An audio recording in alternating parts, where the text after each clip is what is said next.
Hello students, आज के इस नए लेक्चर में हम लोग पढ़ने जा रहे हैं laws of algebra of sets, यानी कि आप लॉ ऑफ अलजेब्रा पढ़ने वाले हैं। इसी चीज़ को हम लोग प्रॉपर्टीज ऑफ सेट भी कहते हैं। इससे पहले लेक्चर में हम लोगों ने ऑपरेशंस ऑन सेट पढ़ा था, जिसमें आपको union, intersection, complement, disjoint, difference, इन सब चीज़ों के बारे में बताया गया था। और उससे भी पहले हम लोगों ने सेट्स का इंट्रोडक्शन, सेट्स के टाइप कंप्लीट कर लिया था। अब आज के लेक्चर के बाद, यानी कि इसके बाद सिर्फ आपका एक ही लेक्चर सेट थ्योरी में बचेगा, और जैसे ही हमारा सेट थ्योरी कंप्लीट होता है वैसे ही हम लोग वापस फंडामेंटल ऑफ मैथमेटिक्स के लेक्चर पे आ जाएंगे।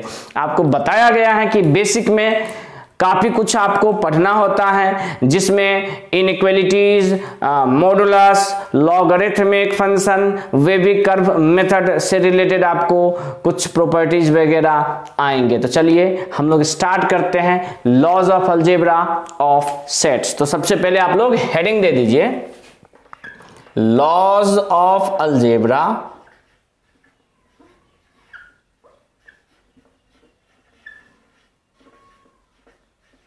Of sets. इसी चीज को हम लोग प्रॉपर्टीज ऑफ सेट भी बोलते हैं।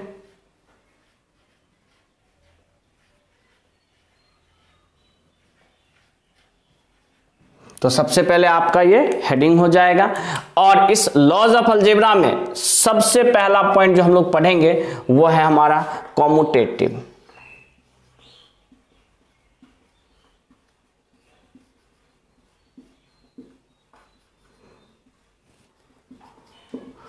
कॉम्यूटेटिव लॉ का मतलब होता है बच्चे, जैसे कि अगर आपसे कोई पूछे ए यूनियन बी, क्या पूछे? ए यूनियन बी, तो ये ए यूनियन बी आपको बराबर हो जाएगा बी यूनियन ए के। यानी कि जैसे कि आप 2 और 3 को ऐड करो, 2 और 3 को ऐड करके कितना आएगा? तो 5।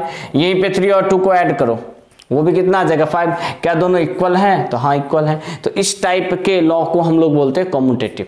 बस यहाँ हम लोग सेट में पढ़ रहे हैं, तो यहाँ पे एक तो यूनियन हो जाएगा और दूसरा इंटरसेक्शन। दूसरा इंटरसेक्शन कहने का मतलब, अगर ए इंटरसेक्शन बी पूछा जाए तो ये भी आपको बी इंटरसेक्शन ए के बराबर होगा, और इस लॉ को हम लोग क्या बोलते हैं? तो कॉम्यूटेटिव लॉ। दूसरा आपका हो जाएगा associative law. Associative law, associative law में क्या है बच्चे कि जैसे कि यहाँ पे तो हम लोग 2 सेट के बारे में पढ़े, यहाँ पे 3 सेट आ जाएगा। जैसे कि अगर मान लीजिए ए यूनियन और यहाँ बी यूनियन सी है, तो ये बराबर हो जाएगा A union B union C के। यानी कि इसका मतलब ये हो गया कि सबसे पहले आप बी यूनियन सी फाइंड करोगे, और फिर जो बी यूनियन सी फाइंड करने के बाद आएगा उसका यूनियन लोगे किसके साथ? तो ए के साथ। और यहाँ पे क्या है? तो पहले आप ए यूनियन बी फाइंड करोगे और उसके बाद उसका यूनियन लगाओगे किसके साथ? तो सी के साथ। और इन दोनों का वैल्यू क्या होना चाहिए? तो सेम होना चाहिए, और होता भी है। अब यहीं पे ये यूनियन वाला हुआ तो इंटरसेक्शन वाला भी देख लीजिए कि ए इंटरसेक्शन और बी इंटरसेक्शन सी, ये बराबर हो जाएगा A intersection B intersection C के। तो ये है हमारा एसोसिएटिव लॉ। एसोसिएटिव के बाद हमारा आ जाता है डिस्ट्रीब्यूटिव लॉ। तो तीसरा लिख लीजिए डिस्ट्रीब्यूटिव लॉ। इसमें सबसे पहले आपको पढ़ना है कि अगर मान लीजिए ए यूनियन और यहां पे रहे बी इंटरसेक्शन सी, तो ये थोड़ा सा डिफरेंट है, तो इसको बढ़िया से पढ़िए। तो ए का यूनियन लेना है किसके साथ? तो बी इंटरसेक्शन सी के साथ। तो इस चीज को हम लोग कुछ इस तरीके से लिखते हैं कि सबसे पहले ए यूनियन लगाएगा बी के साथ, फिर बीच में यहां इंटरसेक्शन, तो यहां आ जाएगा इंटरसेक्शन, और फिर यही ए यूनियन लगाएगा सी के साथ। तो यही हो जाता है आपका ए यूनियन और बी इंटरसेक्शन को तोड़ने का एक छोटा सा तरीका। अब जैसे यहीं पे रहता कि A intersection B union C, यानी कि यहां पे दोनों जो भी नोटेशन होंगे वो डिफरेंट होना चाहिए। जैसे कि ये इंटरसेक्शन है तो यहाँ क्या होना चाहिए? तो यूनियन, तभी जाके हम लोग बोलेंगे डिस्ट्रीब्यूटिव लॉ। तो यहाँ पे क्या हो जाएगा? सबसे पहले ए इंटरसेक्शन लगाएगा किसके साथ? तो बी के साथ, और फिर इसके बाद क्या है, तो यूनियन ए इंटरसेक्शन सी। तो ये है आपका डिस्ट्रीब्यूटिव लॉ। डिस्ट्रीब्यूटिव लॉ के बाद बच्चे आपका चौथा पॉइंट है मोर्गन लॉ।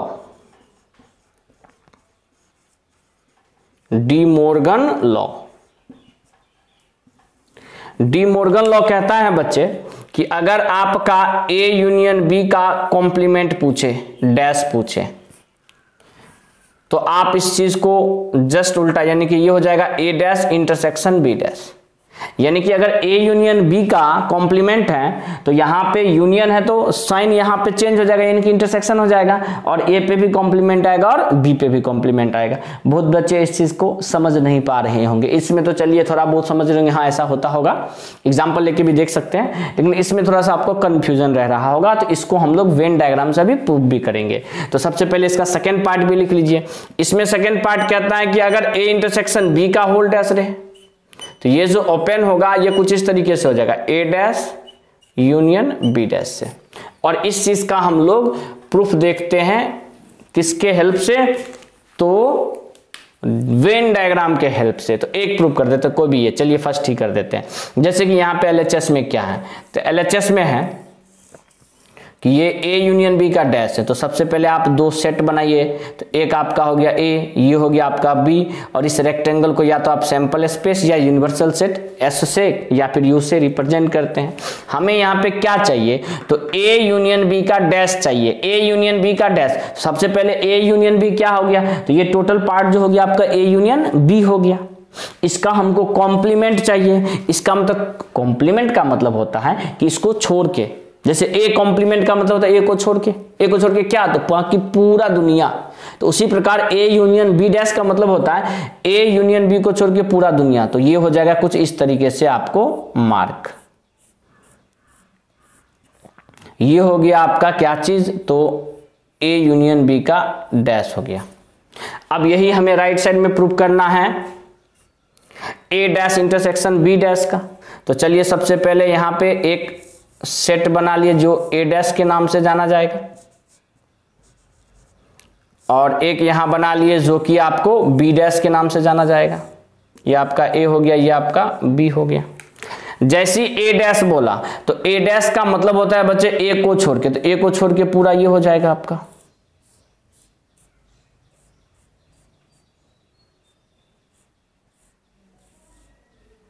ए को छोड़ के ये हो गया पूरा, क्योंकि ए डैश का मतलब कॉम्प्लीमेंट ऑफ ए का मतलब ए को छोड़ करके जो भी रेस्ट बचा। यहां बी डैश है तो बी को छोड़ के ये हो जाएगा।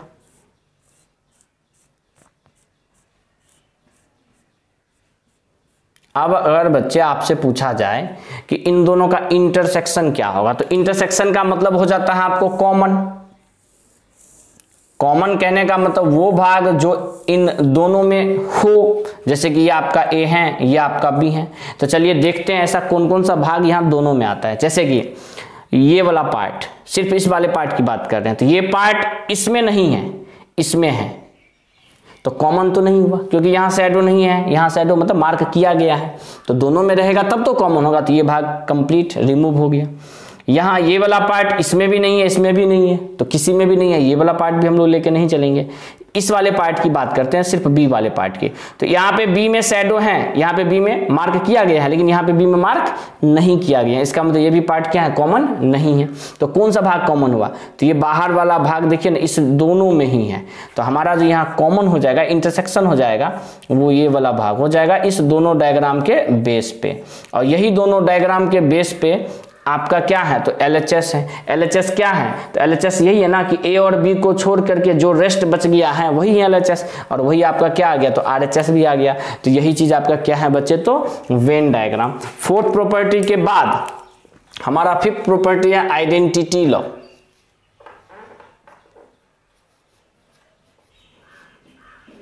आइडेंटिटी लॉ, देखिए बच्चे आइडेंटिटी लॉ में क्या कहता है कि अगर ए का इंटरसेक्शन लेंगे यूनिवर्सल सेट के साथ, तो ए का अगर इंटरसेक्शन यूनिवर्सल सेट तो पूरा ब्रह्मांड हो गया, हाँ, और उसमें एक सेट ए है, तो दोनों में जो कॉमन भाग होगा वो तो ऑफ कोर्स हमेशा ए होगा, क्योंकि ए में जितने भी एलिमेंट है वो तो यूनिवर्सल सेट में आएंगे ही, तो ए इंटरसेक्शन यूनिवर्सल सेट आपका ए हो जाएगा। यहीं पे अगर ए का यूनियन आप फाई यानी खाली सेट के साथ ले तो वापस ये किसके बराबर हो जाएगा, तो ए के बराबर हो जाएगा, क्योंकि ए में यूनियन लगाना है फाई यानी खाली सेट से, तो ए तो है ही, ए में क्या हम और जोड़ दिए, तो कुछ नहीं जोड़े क्योंकि फाई तो कुछ नहीं है, तो ए में कुछ भी नहीं जोड़ेंगे तो वापस ए ही बचेगा। तो यही हो गया आपका आइडेंटिटी लॉ। नेक्स्ट आपका 6 नंबर हो जाएगा आइडेम्पोटेंट लॉ।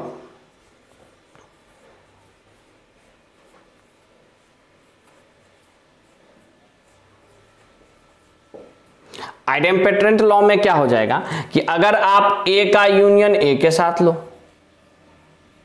तो भी ए आएगा, और ए में कॉमन तो भी क्या आएगा, तो ए ही आएगा। नहीं, ए और ए को एक जगह इकट्ठा करना है तो ए ही तो आएगा, क्योंकि सेट में एलिमेंट रिपीट नहीं होता है। नेक्स्ट 7th नंबर है कॉम्प्लीमेंट लॉ।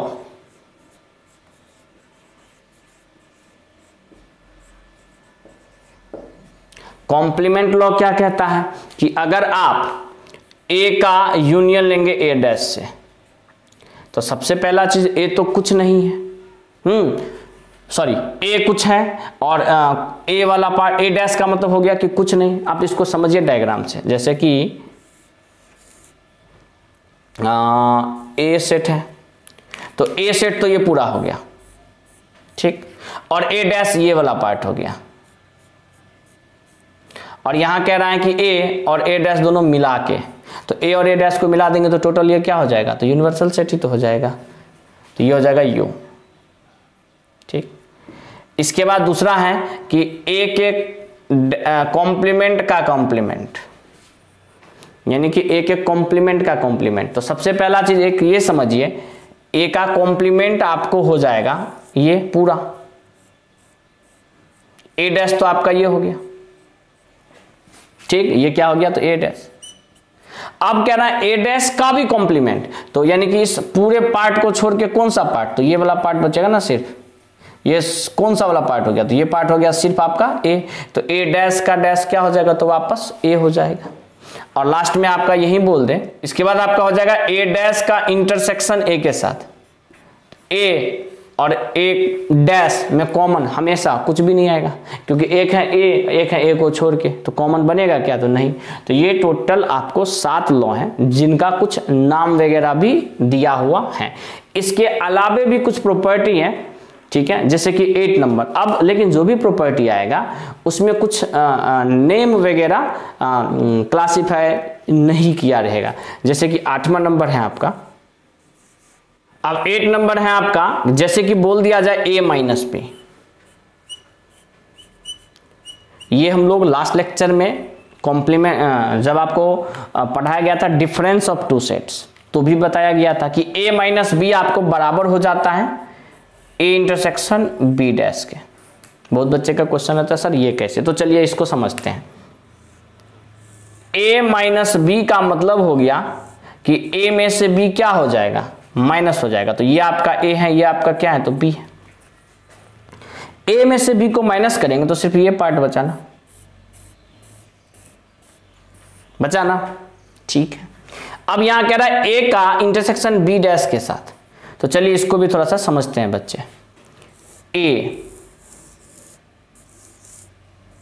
तो ये a के लिए हम लोग लिख लिए, और ये b डैश के लिए, ये हो गया a, ये हो गया b, ये हो गया a, ये हो गया b, और सब कोई जानते हैं कि ये u से रिप्रेजेंट कीजिए सैंपल स्पेस को, या s से रिप्रेजेंट कीजिए।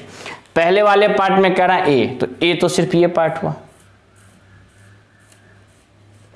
दूसरे वाले पार्ट में कह रहा है b डैश मतलब b को छोड़ के,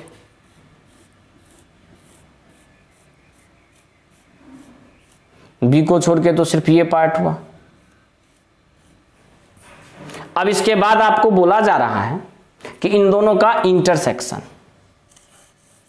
यानी कि कॉमन, तो इसमें कौन पार्ट कॉमन आएगा वो ध्यान से देखिए। देखिए ये वाला पार्ट यानी कि बाहर वाला पार्ट कॉमन आएगा, कॉमन मतलब जो दोनों में हो, तो ये पार्ट यहां पे खाली है और यहां पे भरा हुआ है, इसका मतलब ये कॉमन नहीं आएगा। ये वाला पार्ट देखिए, सिर्फ ए वाला पार्ट, ये वाला, सिर्फ ये वाला पार्ट आपको देखना है। ये पार्ट इसमें भरा हुआ है और इसमें भी ये वाला पार्ट क्या हुआ है, भरा हुआ है, ये वाला पार्ट क्या होगा, कॉमन आएगा। ये वाला पार्ट इसमें भरा है, इसमें खाली है, तो कॉमन नहीं आएगा। ये वाला पार्ट इसमें भी नहीं है और इसमें भी नहीं है, तो ये भी नहीं आएगा। तो सिर्फ कॉमन ये वाला पार्ट, ये वाला पार्ट करने का मतलब यही पार्ट तो सिर्फ कॉमन आएगा। नहीं समझे?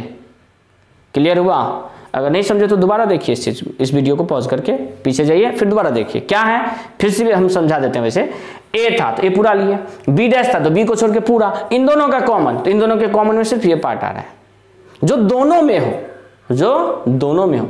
तो यही चीज तो हम बोले हैं कि a माइनस बी जब भी आपसे पूछेगा तो ये बराबर हो जाएगा किसके, तो a इंटरसेक्शन b डैश के। और यहीं पे पूछ दिया जाए b माइनस ए, तो b माइनस ए बराबर हो जाएगा b इंटरसेक्शन a डैश के। b माइनस ए का क्लियरली मतलब है कि b हो a ना हो, और b इंटरसेक्शन a डैश का भी क्लियरली मतलब है a हो ना, सिर्फ क्या हो तो b हो। तो ये दोनों क्या होता है, तो इक्वल होता है। 8 नंबर के बाद हम लोग 9 नंबर आगे देखेंगे। पहले आप इन 8 प्रॉपर्टी को, लॉ को नोट कीजिए।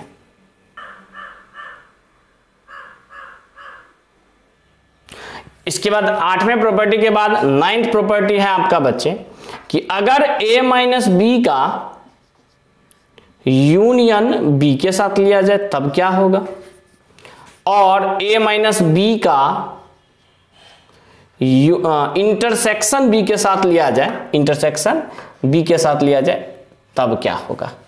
तो चलिए दोनों को वेन डायग्राम से समझते हुए फिर आंसर लिखते हैं। तो चलिए यहां देखते हैं। a माइनस बी, अगर मान लीजिए ये सेट a है, ये सेट b है, तो a माइनस बी में कौन सा पार्ट आता है बच्चे आपका, तो a माइनस बी में ये पार्ट आता है, ठीक। और इसमें यूनियन करना है कौन सा पार्ट, तो बी वाला पार्ट, यानी ये वाला पार्ट। तब आप ही बताइए कि ये टोटल पार्ट जो शैडो हो गया, मार्क हो गया, वो क्या हो गया, तो ये हो गया ए यूनियन बी, नहीं हो गया। वही चीज लिखे हैं कि ए माइनस बी का जब यूनियन लेंगे बी के साथ तो क्या हो जाएगा, ए यूनियन बी। और दूसरा चीज, अगर इस वाले में और इस वाले बी वाले में पूछे कॉमन क्या है, तो कुछ भी नहीं, तो कॉमन के टाइम पे क्या लिख देंगे, तो 5। तो ये था आपका 9th number. 10th number property कहता है कि अगर मान लीजिए a minus B union C रहे, या मान लीजिए a minus B intersection C रहे, तब क्या होगा। तो ये थोड़ा सा डिफरेंट है। प्रूफ आप एग्जाम्पल से भी कर सकते हो, वेन डायग्राम से भी कर सकते हो। अब जैसा कि a में से b माइनस होगा, जैसा कि हमने आपको डिस्ट्रीब्यूटिव में बताया था कि ये दोनों साइन डिफरेंट होना चाहिए, तब डिस्ट्रीब्यूटिव लॉ काम आएगा। तो डिस्ट्रीब्यूटिव लॉ कहता है ए में सबसे पहले बी माइनस होगा, फिर यहाँ यूनियन है तो यहाँ इंटरसेक्शन हो जाएगा, यानी कि इस निगेटिव वाले, डिफरेंस वाले में साइन उल्टा हो जाता है, चेंज हो जाता है, और यहाँ हो जाएगा आपका ए माइनस सी। उसी प्रकार अगर यहाँ यूनियन, यहाँ इंटरसेक्शन दे दिया तो ये हो जाएगा आपका A minus B union A minus C. बस यहां साइन को क्या करना था, तो चेंज करना था। 10th नंबर के बाद आपका 11th नंबर है, ए इंटरसेक्शन बी माइनस सी अगर रहता, क्या रहता, ए इंटरसेक्शन बी माइनस सी, तो ए इंटरसेक्शन बी माइनस सी में फिर कोई प्रॉब्लम नहीं है, यानी कि ये हो जाता ए इंटरसेक्शन बी, फिर माइनस है तो माइनस ही रहता ए इंटरसेक्शन सी। यहां पे कोई चेंज होने वाला नहीं है। बस यहां ध्यान रखिएगा कि अगर यहां माइनस रहता तभी तो चेंज होता, अदरवाइज डिस्ट्रीब्यूटिव का जो प्रॉपर्टी था वही प्रॉपर्टी यहां भी काम आएगा। और सबसे लास्ट में अगर मान लीजिए कुछ इस तरीके का है, A intersection B delta C, इसके बारे में भी आपको बता दिया गया है प्रीवियस लेक्चर में, तो यहां भी कोई प्रॉब्लम नहीं है। ये हो जाएगा आपका A intersection B delta A intersection C. तो यहीं पे कुल आपका जो लॉज ऑफ अलजेब्रा है वो कंप्लीट होता है। इसके बाद हम लोग कुछ प्रॉब्लम करेंगे। देखिए बच्चे, इसके बाद आपको दो यहां पे क्वेश्चन है। पहले क्वेश्चन में बोला जा रहा है कि if x and y are two sets, अगर x और y दो सेट हैं, and x dash denotes the complement of x, यानी कि यहां पे x डैश किसको डिनोट करा है, तो कॉम्प्लीमेंट ऑफ x को। उसके बाद बोला जा रहा है देन x इंटरसेक्शन, और ब्रैकेट में दे रखा है x यूनियन y का कॉम्प्लीमेंट, किसके इक्वल होगा। तो ये बहुत ही आसान है, इसको बनाने का इस तरीके से हम लोग तरीका रखेंगे कि ए इंटरसेक्शन हमें क्या फाइंड करना है, तो एक्स यूनियन वाई का कॉम्प्लीमेंट। तो ये तो अभी अभी पढ़े हैं D Morgan law. D Morgan law कहता है कि अगर x यूनियन y का कॉम्प्लीमेंट है तो ये हो जाएगा x dash intersection y dash, यानी कि ये साइन जो हो जाता है डी मोर्गन लॉ में चेंज हो जाता है। फिर यहाँ क्या हो जाएगा बच्चे आपका यूज हो जाएगा डिस्ट्रीब्यूटिव लॉ। नहीं, डिस्ट्रीब्यूटिव में क्या हो जाता है, तो x इंटरसेक्शन x डैश एक बार हो जाएगा, फिर इंटरसेक्शन ही रहेगा x इंटरसेक्शन y डैश एक बार हो जाएगा। अब जैसा कि आप जानते हैं x इंटरसेक्शन x डैश, तो x और x डैश में क्या कॉमन आएगा, तो कुछ नहीं कॉमन आएगा, ये वापस क्या हो जाएगा, तो 5 हो जाएगा। और 5 का कॉमन लेना है, इंटरसेक्शन लेना है किसके साथ, तो x इंटरसेक्शन y डैश के साथ। 5 किसी भी सेट के साथ कॉमन सिर्फ और सिर्फ क्या बनाएगा, तो 5 बनाएगा, 5 के अलावा कुछ भी नहीं, क्योंकि 5 मतलब खाली सेट। खाली सेट किसी भी सेट के साथ जब भी कॉमन बनाएगा तो कुछ भी कॉमन नहीं आएगा ना, क्योंकि एक में तो खाली है, या तो हमें कॉमन चाहिए। तो कौन सा ऑप्शन, तो सी ऑप्शन। ये बहुत ही इजी क्वेश्चन था। अब आते हैं सेकंड क्वेश्चन पे, जो कि वेन डायग्राम से रिलेटेड है। क्या बोला जा रहा है कि the shaded region in the given figure is this, यानी कि ये जो फिगर दिया हुआ है इन 4 में से कौन से ऑप्शन का क्या है, तो वेन डायग्राम है। तो चलिए हम लोग क्या करते हैं ना, आपको समझाने के लिए इन चारों का ही अलग अलग वेन डायग्राम प्लॉट कर लेते हैं। जैसे कि सबसे पहला कह रहा है कि ए का इंटरसेक्शन, मान लीजिए ये ए है, ये बी है, ये सी है, ए बी सी। ए का इंटरसेक्शन, ए का मतलब ये पूरा सेट हो गया। चलिए एक बार देख लेते हैं, ए का मतलब हो गया ये पूरा सेट, ये हो गया ना ए। और बी यूनियन सी का मतलब क्या हो गया, तो बी यूनियन सी का मतलब हो गया ये पूरा, बी यूनियन सी का मतलब हो गया ये पूरा। अब आप ही बताइए कि इन दोनों का इंटरसेक्शन, यानी कि ब्लैक मार्कर से जो शेडेड रीजन है और ब्लू मार्कर से जो शेडेड रीजन है, वो रीजन तो सिर्फ ये और ये आया ना, तो मेरा जो आंसर होगा सिर्फ ये तीनों पार्ट होगा। तो क्या ये वाला पार्ट इसके बराबर है, तो नहीं, तो पहला ऑप्शन रॉन्ग है। अब आते हैं सेकेंड ऑप्शन पे। सेकेंड ऑप्शन कहता है कि ए का यूनियन किसके साथ, तो बी इंटरसेक्शन सी के साथ। तो पहले A B C, A B C, ए का यूनियन, तो ए का यूनियन किसके साथ, बी इंटरसेक्शन सी के साथ। तो बी और सी का इंटरसेक्शन तो ये हो गया, ठीक। और इसका यूनियन किसके साथ लेना है, तो पूरे ए के साथ। तो पूरे ए के साथ यूनियन मतलब इन दोनों को क्या कर दीजिए, एक जगह कलेक्ट करके लिख दीजिए। तो क्या ये वाला शेडेड रीजन उसी के बराबर है, तो नहीं। तो बी ऑप्शन भी आपका क्या हो गया, तो इनकरेक्ट हो गया। अब आते हैं सी ऑप्शन पे। सी ऑप्शन कहता है कि ए का इंटरसेक्शन किसके साथ, बी माइनस सी के साथ। ए बी सी 3 सेट ले लिए। ए तो चलिए पूरा ए ही हो गया। बी माइनस सी में कौन सा पार्ट आएगा, तो बी में से सी को घटा दीजिए, तो ये पार्ट। बी में से सी को घटाएंगे तो सिर्फ ये पार्ट आएगा। और इसका इंटरसेक्शन लेना है हमको ए के साथ, ए यानी कि ये टोटल पार्ट हो गया। तो आप खुद देख लीजिए इन दोनों का कॉमन पार्ट कौन सा हुआ, तो कॉमन पार्ट सिर्फ ये वाला पार्ट हुआ, जो हम ब्लू मार्कर से घेर रहे हैं, ये पार्ट सिर्फ कॉमन हुआ। तो क्या वो सेम है, तो नहीं। तो सी ऑप्शन भी क्या हो गया, रॉन्ग हो गया। इसका मतलब डी क्या होगा, तो करेक्ट होगा। फिर भी हम लोग चेक करेंगे, यहाँ वेन डायग्राम प्लॉट करेंगे। कह रहा है ए यहाँ पे, बी यहाँ पे, सी यहाँ पे, ए बी सी। कह रहा है ए माइनस, ए में से माइनस करना है किसको, बी यूनियन सी को। तो बी और सी का यूनियन क्या है, तो ये, सॉरी यूनियन ना, तो यूनियन में तो ये सब आ जाएगा, बी यूनियन सी ये है। तो इस चीज को माइनस करना है किस में से, तो ए में से।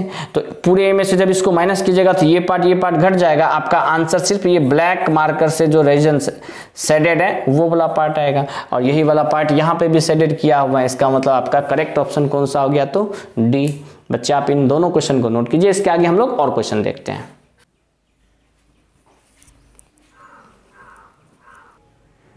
तो बच्चे नेक्स्ट क्वेश्चन ये है आपका, कह रहा है आइडेंटिफाई द इनकरेक्ट स्टेटमेंट।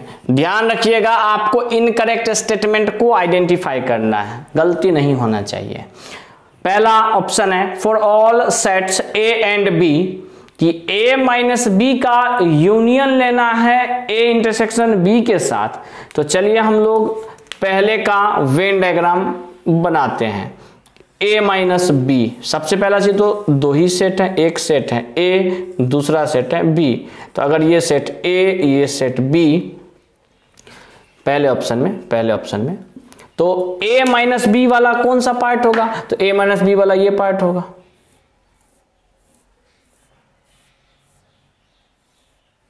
ठीक है, और a इंटरसेक्शन b, तो a इंटरसेक्शन b यानी a b का कॉमन ये वाला पार्ट होगा। और कह रहा है इन दोनों का यूनियन, तो आपको खुद दिख रहा है इन दोनों का यूनियन किसके बराबर है? तो a के बराबर, यानी कि ये स्टेटमेंट क्या है? तो करेक्ट है, यानी ये मेरा आंसर नहीं हुआ। बहुत बच्चे इसको ऑप्शन 1 मार के आगे बढ़ जाएंगे, क्योंकि करेक्ट तो एक ही होना है। हमें क्वेश्चन में पूछा जा रहा है इनकरेक्ट वाला, तो पहला तो करेक्ट हो गया, इसलिए हमारा आंसर नहीं होगा। सेकंड पे आते हैं। सेकंड वाला कह रहा है कि 3 सेट ना, 1 2 3, ये हो गया a, ये हो गया b, ये हो गया c। कह रहा है a में से माइनस करेंगे किसको? तो b माइनस c को। तो पहले b माइनस c क्या होगा? तो b में से c को माइनस कर दीजिएगा तो ये पार्ट हो गया। b में से c को माइनस कीजिएगा तो ये पार्ट हो गया। ठीक, और इस पार्ट को a में से माइनस करना है। इस पार्ट को किस में से माइनस करना है? तो a में से माइनस करना है। तो इस पार्ट को जब हम लोग a में से माइनस करेंगे तो ये ब्लू मार्कर से शेडेड रीजन आपका क्या हो गया? तो आंसर हो गया। तो ये तो हमारा हुआ LHS। अब RHS वाला पार्ट देख लीजिए बच्चे। कह रहा है a माइनस बी में से हमको c माइनस करना है। तो सबसे पहला चीज a में से b घटा दीजिए, तो कौन सा पार्ट आएगा? a में से b घटा दीजिए। a मान लीजिए ये है, ये b है, ये c है, तो a पूरा ये हो गया, में से b घट गया तो ये पार्ट हो गया। ठीक, और इसमें से किसको माइनस कर देना है? तो c को। c तो ये टोटल है, तो जब c को टोटल माइनस कर देंगे तो सिर्फ ये वाला पार्ट जो कि ब्लू मार्कर से अभी कर रहे हैं शेडेड रीजन, ये आपका सिर्फ आंसर हुआ। तो क्या ये दोनों आपको बराबर दिख रहा है? तो नहीं, इसका मतलब ये जो है ये क्या है? तो इनकरेक्ट हो गया। और जैसे इनकरेक्ट हो गया इसका मतलब यही हमारा क्या हो गया? तो आंसर हो गया, क्योंकि आपको तो बोला जा रहा था इनकरेक्ट स्टेटमेंट बताना है। इसी तरीके से सी और डी आप खुद से चेक कीजिएगा, वो भी आपका क्या होगा? तो करेक्ट होगा। इस वजह से आपका ये दोनों भी आंसर में नहीं आएगा, क्योंकि आंसर तो वो वाला होगा ना जो इनकरेक्ट हो। इनकरेक्ट सिर्फ सेकेंड वाला, और मल्टीपल चॉइस तो है नहीं, सिंगल करेक्ट है। तो इस वजह से हम जब एक मेरा आंसर आ गया तो हमें आगे जाने की जरूरत नहीं है। अब आते हैं नेक्स्ट क्वेश्चन पे। इस क्वेश्चन में आपका ए दे रखा है 1 3 5 7 9 11 13 15 17, बी दे रखा है 2 4 6 8 10 12 14 से लेके कहां तक? तो 18 तक। और आपको बोला जा रहा है फाइंड करो किसका वैल्यू? तो ए डैश यूनियन, यहां पे आपका A union B intersection B dash का। तो चलिए बच्चे, सबसे पहला चीज तो इसको सोल्व करना पड़ेगा, और ये सोल्व होगा डिस्ट्रीब्यूटिव लॉ से, क्योंकि दोनों सिंबल डिफरेंट है। तो ए डैश, सबसे पहले ए इंटरसेक्शन लगेगा बी डैश के साथ, फिर बीच में यूनियन है तो यूनियन रहेगा, और ये बी इंटरसेक्शन लगेगा बी डैश के साथ। और आप जैसा कि जानते हैं कि सबसे पहला चीज तो यहां पे b और b डैश का इंटरसेक्शन, तो b और b डैश का इंटरसेक्शन कुछ भी नहीं होगा। b मतलब हो गया पूरा b, अभी b डैश का मतलब हो गया b को छोड़ के, तो दोनों में कॉमन कुछ भी नहीं आएगा, तो क्या लिखेंगे? फाई। और आपको यह भी पता है कि फाई किसी भी सेट के साथ अगर मिल जाएगा किसी भी सेट में, तो उसी सेट पे कोई फर्क नहीं पड़ेगा, यानी वो सेट जैसा था वैसा ही रहेगा, क्योंकि फाई का मतलब होता है खाली। तो फाई जब इसके साथ यूनियन लगाएगा तो सिर्फ यही बच जाएगा। और ये क्या, अच्छा यूनियन यहाँ पे छूट गया है, ए डैश के बाद यूनियन है ना, तो इस चीज को ध्यान रखिएगा, मिस्टेक से ये छूट चुका है। तो ए डैश यूनियन, हाँ यहाँ पे लिखना पड़ेगा ए डैश यूनियन, और यहां सिर्फ बचेगा ए इंटरसेक्शन बी डैश।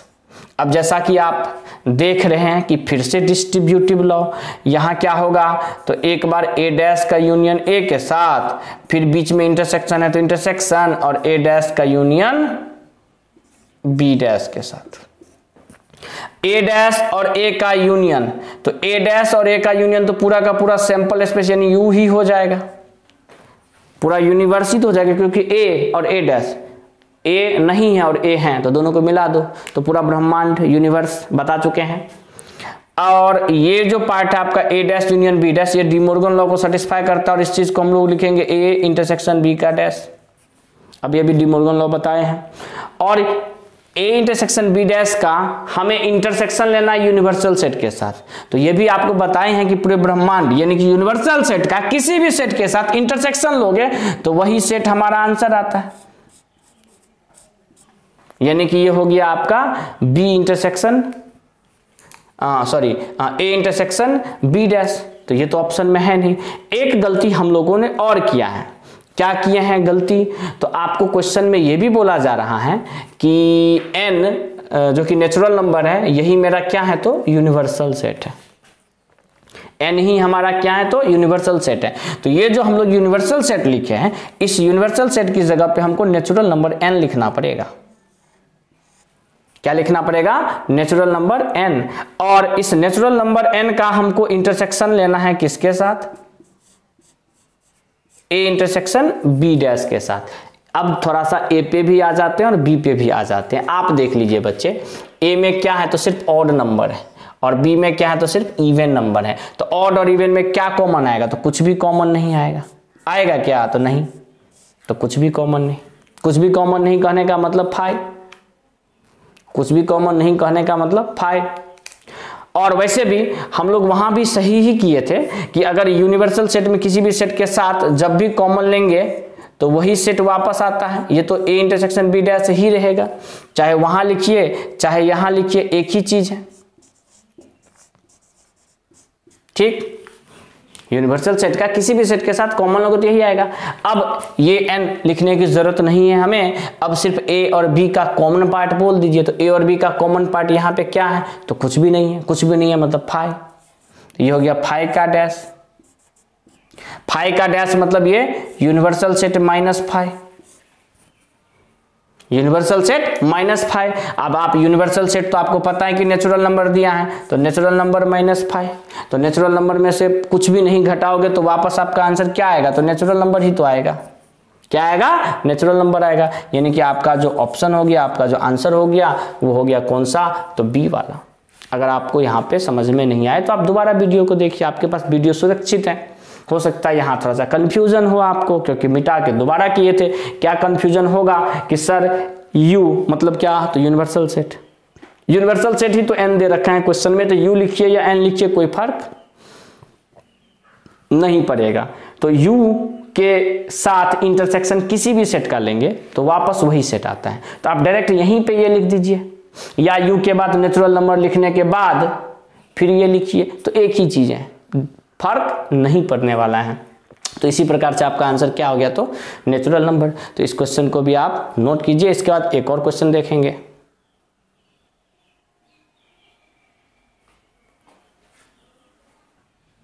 तो बच्चे ये आपका नेक्स्ट प्रॉब्लम है। बोला जा रहा है आपको इसमें कि the set A union B union C एक ब्रैकेट में है, उसका इंटरसेक्शन लेना है इस टोटल के डैश के साथ, और इसका इंटरसेक्शन लेना C डैश के साथ। तो इसे हम लोग वेन डायग्राम से बनाएंगे। तो चलिए सबसे पहले A union B union C देखते हैं।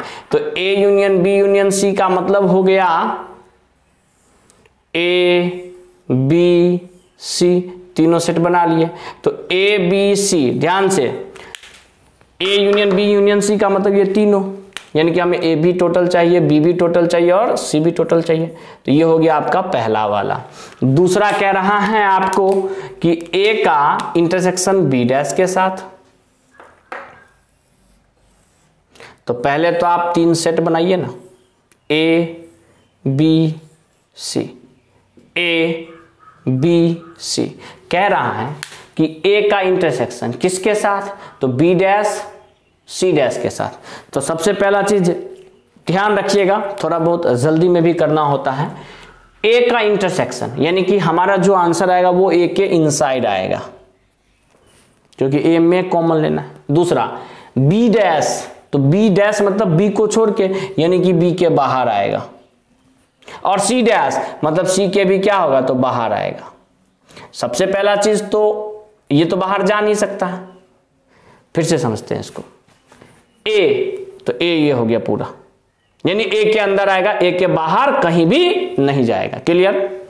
बी डैश, बी डैश मतलब ये पूरा बी, तो इस बी को छोड़ के पूरा, लेकिन रहना तो ए में ही है क्योंकि इंटरसेक्शन लेना है, तो बी के ही बाहर जो पार्ट आएगा, बी डैश का मतलब हो गया बी के बाहर का पार्ट, लेकिन वो आएगा किसके अंदर, तो ए के ही अंदर। और तीसरा कह रहा है सी डैश, यानी सी को छोड़ के, सी के अंदर नहीं रह सकता, सी के बाहर रहेगा। सी के बाहर तो रहेगा लेकिन किसके पास, तो सिर्फ ए के अंदर, तो सिर्फ ये वाला पार्ट। तो जब इन तीनों का हम लोग कॉमन लेंगे तो हमारा ये वाला पार्ट आएगा। बहुत बच्चे इसको नहीं समझे होंगे, हम समझ रहे हैं, लेकिन कोई दिक्कत नहीं है, हम आपको फिर से समझा रहे हैं, हम आपको फिर से समझा रहे हैं, बस आप समझिए, घबराना नहीं है।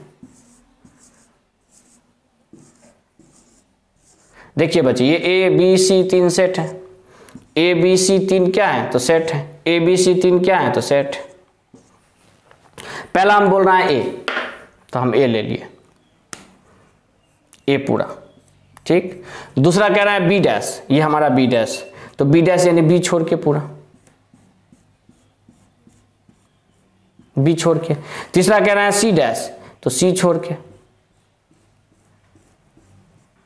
अब इन तीनों का आपको कॉमन बोलना है, तीनों का क्या, इंटरसेक्शन यानी कॉमन। तो देखिए ये खाली वाला पार्ट तो इसमें ही नहीं है, तो आगे हम बढ़ के ही नहीं बात करेंगे, हम वो पार्ट लेंगे जो तीनों में हो।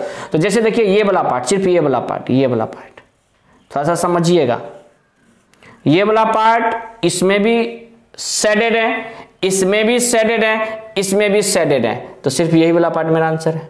फिर कोई बोलेगा सर ये वाला पार्ट भी तो ए में शेडेड है, तो देखिए बच्चे ए में शेडेड है, लेकिन इस वाले बी डैश में शेडेड नहीं है। शेडेड का मतलब होता है छाया ना, शेड का मतलब छाया, तो इसमें क्या आपको मार्क किया गया है मार्कर से, तो नहीं। अगर बात करेंगे इस वाले पार्ट की, इस दोनों वाले पार्ट की, तो देखिए यहां पे ये मार्क किया गया है, लेकिन इसमें तो मार्क नहीं है। हमको तो वो भाग लेना जो इस तीनों में क्या हो, कॉमन हो। कॉमन आप समझ रहे होंगे कि जो तीनों में हो, तो तीनों में हो वाला भाग जो है वो सिर्फ ये वाला भाग है। आप गौर से देखिए ना, तीनों में जो हो वो सिर्फ ये वाला भाग है। यहां पे भी देख लीजिए ना, तीनों में सिर्फ ये वाला भाग है जो शेडेड है, इसके अलावा कोई भाग ही नहीं है जो तीनों में, तो वही चीज हम लिखें। लेकिन हमको बोला जा रहा है इसका भी क्या, इस शेडेड रीजन का भी क्या, तो डैश, यानी इस वाले पार्ट को छोड़ के, तो इस वाले पार्ट को छोड़ के तो ये पूरा आ जाएगा, नहीं आ जाएगा। तो ये हो गया हमारा सेकेंड वाला। और थर्ड कह रहा है सी डैश, थर्ड कह रहा है सी डैश, सी डैश मतलब सी को छोड़ के, सी डैश का मतलब हो गया सी को छोड़ के, तो इसके लिए ये भी आपका हो गया ये।